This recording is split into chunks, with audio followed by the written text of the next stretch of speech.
Evet arkadaşlar, bugün de size yeni bir icatla karşınızdayım. İcadımızın şekli şu böyle.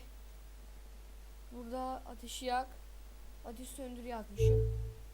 Ateşi yaka tıklıyorum. Ateş yanıyor. Ateş söndürür.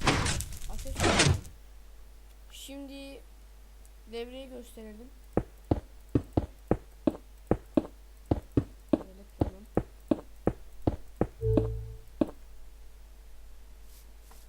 Burada gördüğünüz gibi fırlatıcı var. Redstone, repeater. Dışarıda buton var, buradan butonlara bağlı.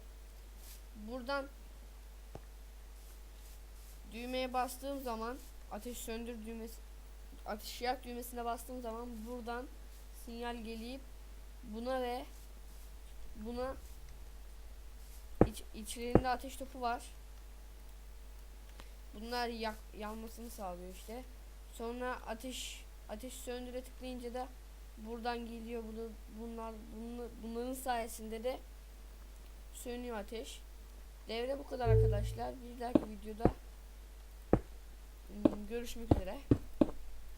Ve kapatalım bir dakika.